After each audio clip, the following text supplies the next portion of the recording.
美国军队远程奔袭南美，在黑夜中活捉了一位现任国家元首委内瑞拉总统尼古拉斯·马杜罗，这是史无前例的行动。消息传出后，全世界哗然，美国竟然连他国总统都敢直接抓走，难道国际游戏规则要被改写吗？北京当局更是又惊又怒，他们的拉美铁杆盟友马杜罗被一锅端走，所有布局顷刻瓦解。事发后，中国一位素有国师之称的鸽派专家竟被气得自扇巴掌，当场落泪。而更大的风暴还在后头，美国高层放出狠话，还有第二波更猛的行动，点名下一个目标可能是古巴。这下北京可真是毫无准备，美国到底下一盘什么棋？北京将承受多惨重的损失？我们今天就来把这场突如其来的巨变抽丝剥茧，和大家深入聊聊其中内情。2026年1月3日凌晨3点半左右，委内瑞拉首都加拉加斯陷入一片火光与巨响，当地居民从睡梦中被连串爆炸惊醒，只见夜空被炸出的火球映得通红，原来是美军发动了突然袭击。第一波精确打击锁定了委内瑞拉的防空雷达和指挥中枢，美军巡航导弹和滑翔炸弹精准摧毁了几处空军基地和首都周边的防空网络。加拉加斯南部的发电站也在爆炸中瘫痪，整座城市瞬间陷入漆黑。短短1小时内，委内瑞拉的空防系统被彻底致盲。紧接着，加拉加斯上空出现了多架黑营美军特种作战直升机编队超低空掠过城市上空，直奔总统马杜罗的藏身地。目击者拍到成群结队的直升机掠过夜空的场景，仿佛电影中的战争画面在现实上演。就在黎明前最黑暗的时刻，美国三角洲特种部队在武装直升机火力掩护下突入了加拉加斯市中心一处高度设防的军事要塞，那里正是马杜罗夫妇当晚的居所。阿帕奇武装直升机对周围的亲卫部队一阵猛轰，顽抗的守卫顷刻被压制。随后，黑鹰和支奴干直升机上的特种兵所将进入建筑物，指导总统卧室。这位一向高调强硬的拉美独裁者和他的妻子还穿着睡衣，甚至来不及反应，就被全副武装的美军特战队员当场制服押走。整个行动干净利落，仿佛复制当年美军抓捕萨达姆行动的场景。不到凌晨4点半，美国总统川普就在社交媒体上亲自发文向全世界宣布，委内瑞拉独裁者尼古拉斯·马杜罗和其夫人已被美军成功逮捕，并已押解离境。消息一出，举世震惊。这场代号尚未公开的军事行动成为自1989年美军入侵巴拿马抓捕诺列加以来，美国在拉丁美洲最大规模的一次武力打击。36年前美军闯入巴拿马城抓人，如今相隔近40年，美国人故技重施，直接把黑手伸向委内瑞拉的在任总统。国际政治的剧本仿佛回到了冷战时代最疯狂的场景。美军活捉马杜罗的消息很快引发国际舆论风暴，许多拉美国家第一时间站出来强烈谴责美国的鲁莽行为，就连一向和马杜罗政权不对付的哥伦比亚、墨西哥等国政府也对美军公然抓走一国元首表示震惊和不满。他们认为美国此举严重侵犯委内瑞拉主权，违反了联合国宪章和国际法基本准则。欧盟官员则以极度关切来形容对这一事态的态度。俄罗斯更是愤怒抨击这是赤裸裸的侵略，要求美方立刻放人。同样少不了表态的还有中国。事发当晚，中国外交部连夜发布声明，措辞异常强烈地表示，中方对美方悍然对一个主权国家动用武力，直接对他国总统下手深表震惊，并予以强烈谴责。这种霸权行径严重违反国际法和国际关系基本准则，给拉美和加勒比地区的和平安全带来巨大威胁。北京当局的怒火可见一斑。到了次日，中方进一步表态，称对美军强行控制马杜罗夫妇表示严重关切，要求美国尊重委内瑞拉的主权和尊严。可以说，北京在外交辞令上用了极少见的强硬语气来表明态度。毕竟被抓的是他们多年力挺的老朋友，中国投入巨资扶持的马杜罗政权竟被美国一夜之间连根拔起，北京当然难以咽下这口气。不过和各国政府的外交辞令相比，委内瑞拉民间的反应却截然相反。当地不少饱受经济崩溃之苦的平民在得知马杜罗倒台后，竟自发走上街头欢呼庆祝。有视频显示，加拉加斯的街道上聚集了兴奋的人群，高喊着感谢美国的口号，有些人甚至举着星条旗，视美军如英雄一般。对于他们而言，马杜罗这些年让国家陷入极度贫困和动荡，早就民怨沸腾。如今这位独裁者被抓，他们期待委内瑞拉出现变局，迎来希望。所以在谴责美国干涉内政的声浪之外，也有马杜罗政府的反对者在暗自高兴。同样值得注意的是，委内瑞拉国内并未出现大规模军队抵抗或全面内战的迹象，或许是美军行动过于神速震撼，马杜罗的军队一时间群龙无首。事发几个小时后，委内瑞拉副总统罗德里格斯紧急在电视讲话中承认总统下落不明，呼吁国民保持冷静。同日稍晚，罗德里格斯宣誓就任临时元首，表示将设法维持国家秩序，并协助完成权力过渡。有传闻称，这位临时总统已经在和美方接触，准备组建一个过渡政府。美国总统川普也在稍后的记者会上表示，美国将暂时协助治理委内瑞拉，直到该国实现安全有序的政权交接。这似乎意味着美方打算扶持一个亲美政权上台。但正如一些观察人士指出的，单凭抓走马杜罗夫妇，并不能彻底解决委内瑞拉的困局。如果美军不长期驻扎干预，单单换掉领袖，可能不足以平息当地的复杂局势。未来委内瑞拉局势会如何发展，还有待观察。然而无论如何，美国此番斩首行动的震慑效果已经达到了。整个拉美的独裁者们此刻恐怕都在夜不能寐，生怕自己成为下一个马杜罗。美国为什么要冒如此大风险对委内瑞拉总统下手？当然，美方给出的公开理由是打击跨国毒品犯罪。早在2020年，美国司法部就以涉嫌毒品恐怖主义起诉了马杜罗，悬赏高达5000万美元缉拿此人归案。川普政府在2025年8月开始升级行动，以雷霆施救联合扫毒行动为名，调动军力逐步包围了马杜罗政权。本次突袭看似是执法行动的延续，美国缉毒局 DEA 与特种部队联手，将头号毒枭一举成擒。但这只是表面说辞，背后的战略考量要深得多。中国国际关系学者金灿荣就点出，美国此举折射出一种新门罗主义在卷土重来。200年前，美国提出门罗主义，宣称欧洲人不得插手美洲，从此美国把拉丁美洲视为自家后院，不断干涉那片土地上的政局。如今川普政府在最新的国家安全战略报告中重提西半球优先，强调美国必须在西半球保持主导地位，加强在拉美的军事存在。这等于明确宣示，美国全球战略重心将部分回归西半球，务求从战略上重新掌控拉美，而委内瑞拉正是被选来祭旗的那只鸡。金灿荣分析说，委内瑞拉具备3大典型价值。首先，它是一个在拉美数得上号的中型国家，国土面积90多万平方公里，人口接近3000万。如果美国能把它打趴下，其震慑效果足以警告整个拉美那些不听话的猴子们，比如古巴、尼加拉瓜、玻利维亚等长期反美的政权，杀鸡儆猴。委内瑞拉就是那只鸡。其次，委内瑞拉拥有极其丰富的石油资源，是世界已探明石油储量最高的国家之一。美国对其石油垂涎已久，如今全球能源竞争激烈，美国当然希望削弱他国影响力的同时，把委内瑞拉的石油掌控在自己手中，借此强化在国际能源市场的话语权。最后，委内瑞拉这些年经济崩溃，人民生活困顿，国内矛盾重重，政权基础脆弱，这给了美国可乘之机。在华盛顿看来，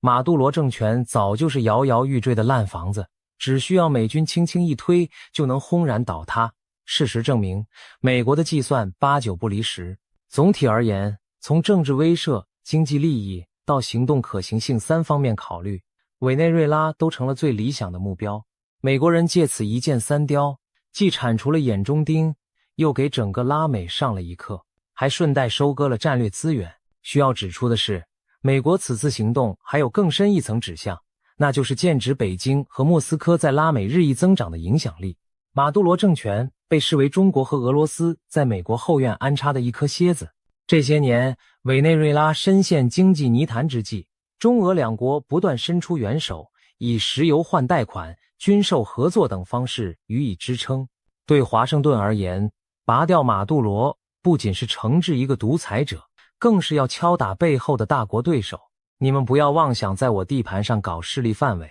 果然，川普在事后的记者会上就明确提到，美国不能容忍委内瑞拉成为中国、俄罗斯、伊朗、真主党还有古巴情报人员的行动中心。可见华府眼中，委内瑞拉已变成反美势力的大本营，必须痛下杀手拔除。这与门罗主义一脉相承。美洲是美国人的美洲，外部列强休想染指。如今川普政府把这老调重新唱响，以雷霆行动让全世界看到，西半球内美国要说了算。这场大戏的余波很快冲击到了万里之外的北京。在官方表态强烈谴责的同时，中国民间舆论也被搅动起来。其中尤为引人注目的是两位知名的亲共学者李毅和金灿荣，他们对此事的反应在网络上疯传，成了热议话题。先说李毅，这位曾口出狂言鼓吹武统台湾的鹰派学者，长期以来在媒体上极尽反美之能事。然而，马杜罗被擒的消息似乎彻底击垮了他的心理防线。在1月4日李毅自己的网络节目中，他气急败坏地怒吼起来，有人还在那儿说跨洋作战很难呢，台湾离大陆才180公里，可美国佛罗里达离委内瑞拉有1800公里，美国首都华盛顿离加拉加斯有3300公里，人家这不照样跨洋远程活捉了吗？李毅激动之下爆了粗口，话没说完，竟猛地抬手狠狠抽了自己一巴掌。妈的，我都觉得我都不是人了。随后他一边拍桌子一边哽咽，情绪近乎失控。堂堂一届专家，竟被气到自扇耳光，泪洒镜头。这一幕惊呆了众人。该片段被网友转发到推特等境外社交平台后，引来群嘲无数。有人调侃，吹牛吹了一辈子，总算让他见识到现实了，如丧考妣，开始哭丧了。别急，后面有的是你哭的。虽然可笑，但这人至少还算有点真性情，知道羞耻，就想看那些成天意淫美国不敢打的所谓大师们有没有勇气学他自扇耳光。总之，李毅这出闹剧式的表演生动体现了极端亲共舆论在现实重击面前的崩溃心态。一向自诩美国不敢动武的论调被美军的行动无情打脸，难怪李毅会气到破防。再看有国师之称的知名学者金灿荣，他的表现虽不至于失态拍桌，但也透出罕见的沮丧和担忧。在1月4日发布的一段视频讲话中，金灿荣直言不讳地承认马杜罗被抓这件事对中国的长远影响非常大。他分析说，美国此举意味着彻底控制了西半球，不允许外部大国再染指那一区域。短期来看，中国在拉美没有直接的军事存在，所以安全上影响不算太大，但长期看影响会比较严重。因为中国与拉美国家的交往主要是经济合作，如果美国把持了整个西半球，那么今后中国想在拉美做生意、投资基建、买卖资源，都得看华府脸色行事。美方随时可以从中作梗，未来中国在拉美的经济合作将受到美国牵制，这将是一个不利的趋势。金灿荣提醒说，中共在拉美的投资以后一定要更加小心，因为当地政治被美国进一步控制，投资风险必然上升。在金教授的措辞里，已经带出了几分认输服软的意味。要知道，就在事发前，中国坊间许多亲官方观点还认为美国不会对委内瑞拉动武，中共在拉美经营多年自有支点。可现实证明，这些乐观判断大错特错。金灿荣的这番影响很大，论一出，等于间接承认北京在这盘棋上失算了。此话题迅速登上了微博热搜榜，引发大量讨论。许多网友留言表示忧心，没错，影响太大了，咱们对外投资几乎没有军事护航能力，真是很被动。美国这招太狠，中国这些年在委内瑞拉的几百亿恐怕要打水漂。然而出人意料的是，短短几个小时后，有关金灿荣称马杜罗被抓对中国影响很大的话题就从热搜消失，相关讨论被全面封锁。显然，这场舆情引发了中国官方的高度紧张，宁可晋升也不愿任其发酵。北京深知马杜罗事件对自己极为不利，绝不能让民间形成美国赢了中国输了的舆论定势。那么马杜罗政权的垮台对中国究竟意味着什么损失呢？简单说，就是血本无归的痛。委内瑞拉被称为中国在拉美的友好盟国和战略伙伴。自扎维斯·马杜罗执政以来，中国向委内瑞拉提供了巨额贷款、投资和援助，以换取稳定的石油供应和地缘政治影响力。保守估计，过去15年里，中国通过各种渠道输血委内瑞拉的资金总额超过1100亿美元，占中国对整个拉美地区贷款总额的40%以上。这些钱大部分是以石油换现方式借给委内瑞拉的，也就是中国先提供贷款，委内瑞拉再用多年石油供应来偿还本息。然而近年来，由于委内瑞拉经济崩溃和石油产量骤降，马杜罗政权其实一直无力如约供油还债，中国不得不断展期贷款，甚至追加投入，勉强维持着委内瑞拉这个战略投资项目。可以说，北京对马杜罗政权是又当爹又当妈，付出了巨大的经济代价，才换来双方所谓全天候友谊。可如今马杜罗突然垮台，北京在委内瑞拉的庞大投资前景暗淡。一方面，新上台的亲美政权很可能会拒绝承认马杜罗政府欠下的债务。历史上不乏先例，例如1989年美军推翻巴拿马独裁者诺列加后，新政府就否认了部分过去不平等协议。如果委内瑞拉的新当权者以非法政权所签无效为由，拒绝偿还中方贷款或重新谈判，那中国将面临巨额坏账。另一方面，即使新政府愿意讨好中国，继续供油还款，美国也可能从中作梗。美国这次既然费大力气掌控委国，就是要让西半球听命于己。他们完全可能施压加拉加斯当局终止对华石油供应，转而把产能向美国或盟友倾斜。届时，中国很可能既拿不到钱，也收不到油，只能打掉牙往肚里吞。此外，中国在委内瑞拉参与的上百个合作项目也面临夭折。举例而言，中国曾协助委内瑞拉建设卫星、电信网络、华为、中兴的设备，遍布当地通信系统，还有中国企业承包的公路、大坝、防建工程、石油公司入股的油田开发项目等等。马杜罗一倒，这些合同与资产的命运变数陡增，新政府很可能会请来美国和西方公司接管项目，中资企业被排挤在外，甚至资产被充公都不是没有可能。毕竟一夜之间风云变色的委内瑞拉已经不再需要向北京低头，对中国而言，这无疑是沉重打击。多年苦心经营的后花园布局顷刻土崩瓦解，数百亿真金白银打了水漂，还拱手让出了在拉美立足的一大支点。北京原本寄望通过委内瑞拉深化对拉美的经贸渗透，把影响力伸向美国后院，现在这盘棋可以说被美军硬生生掀翻在地。正因如此，中方才会对美国此举表现出异常强烈的愤怒与震惊。一位北京外交界人士私下感叹称，这对中国外交而言确实是一次教科书级的翻车。坦白说，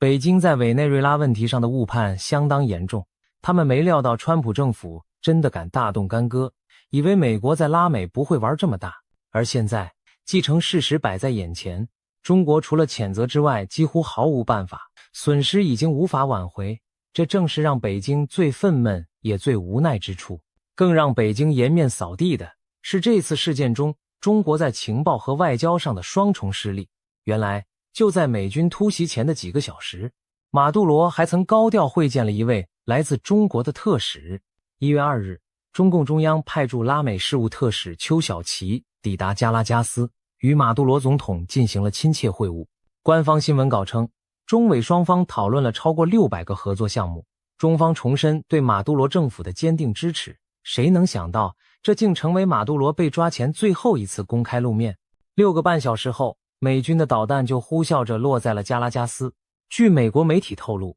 北京当时对突发袭击完全懵了。中国特使前脚刚走出总统府，后脚天就亮了。对马杜罗而言，却是人生中最黑暗的黎明。中国外交人员对此显然没有任何预判，他们在事发前甚至还在放心地和马杜罗谈合作，殊不知灾难已迫在眉睫。这暴露出中共情报研判能力的严重不足。美国调兵遣将多月，北京却未能捕捉到确切动向，直到导弹落地才如梦初醒。更尴尬的是，坊间有传言戏称正是中国特使的现身，暴露了马杜罗的行踪。因为马杜罗行事多谨慎，深居简出，美军一度不确定其藏身地和真假。但当马杜罗为了接见中国特使而公开露面，美方透过情报网监测到两人同框，并识别出马杜罗那标志性的身影，这下确认目标本人无误。于是围捕行动立刻启动，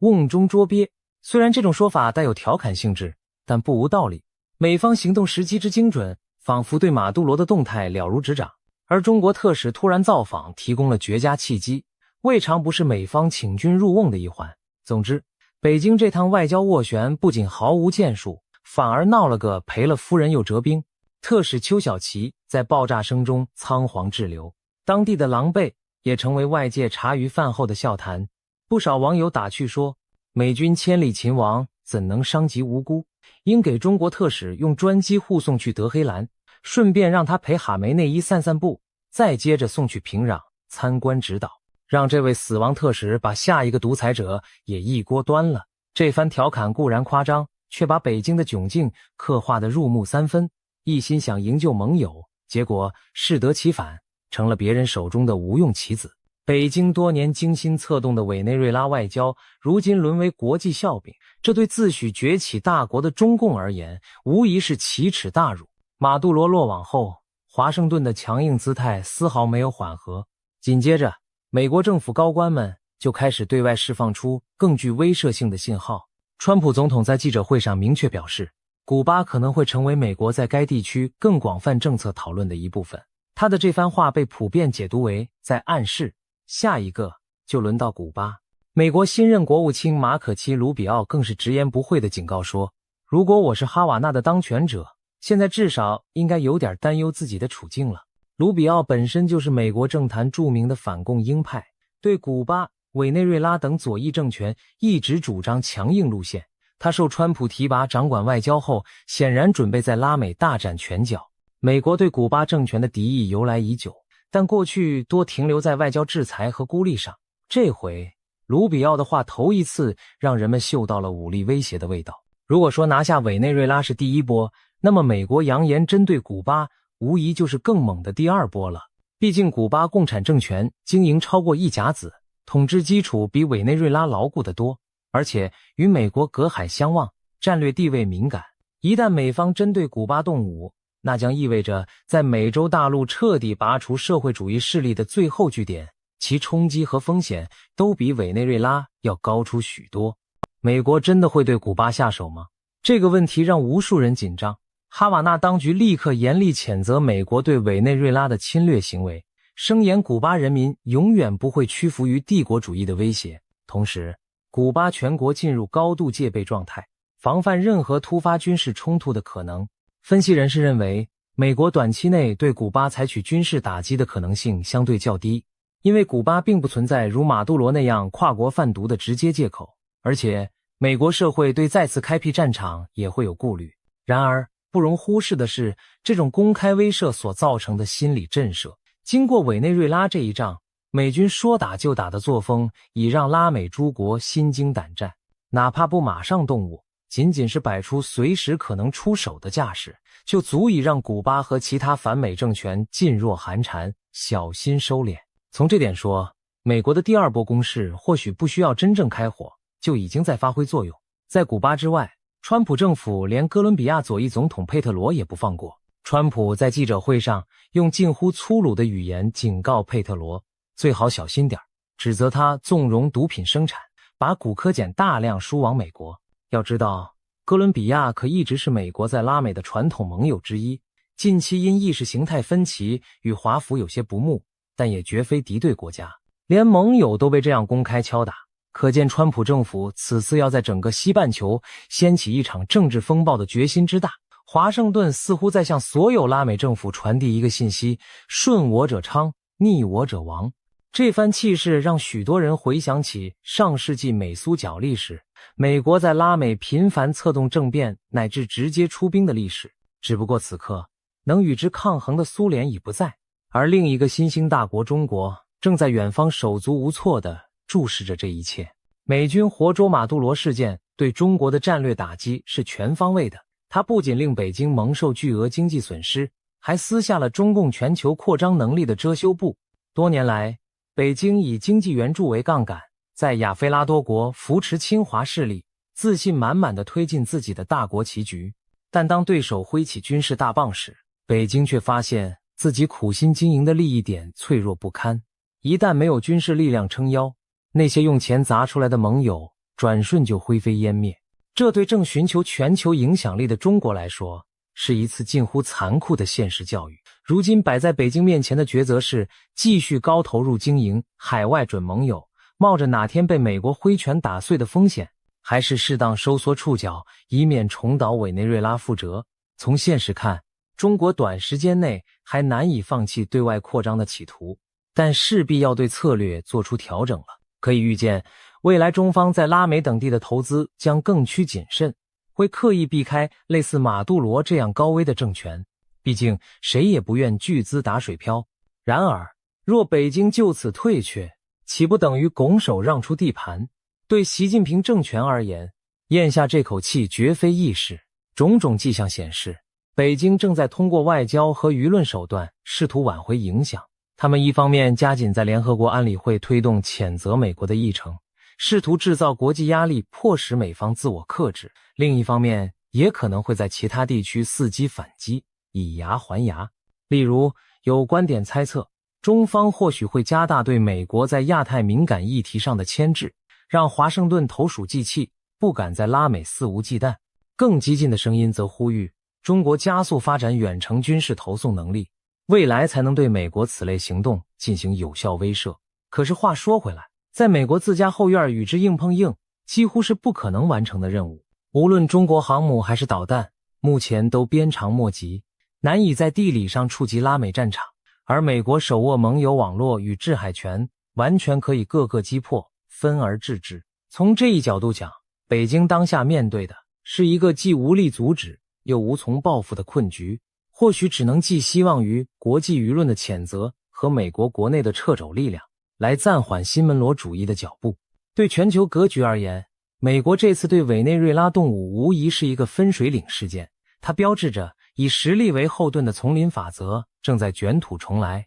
国际秩序的不确定性大大增加。倘若美国肆意开创抓别国总统的先例而不受惩戒，那么未来强权干涉弱国将更加有恃无恐，国际关系势将更加动荡不安。北京担心的正是这点，毕竟在弱肉强食的故事里，它也可能有成为猎物的一天。更何况美军远征活捉马杜罗，客观上也起到了震慑亚太的效果。虽然中国与委内瑞拉的情况不可同日而语，但美国展示出来的军事决心与行动力，无疑让中南海的决策者们多了一分忌惮。近年来台海紧张局势升温，不少大陆舆论鼓吹解放军可以武力统一台湾。然而马杜罗的结局提醒着所有人，不要低估美国人动武的意志和能力。连相距数千公里的委内瑞拉美国都能说打就打，更别提驻扎重兵近在咫尺的亚太地区。如果哪天北京在亚洲采取冒进行动，美军会否如法炮制来一次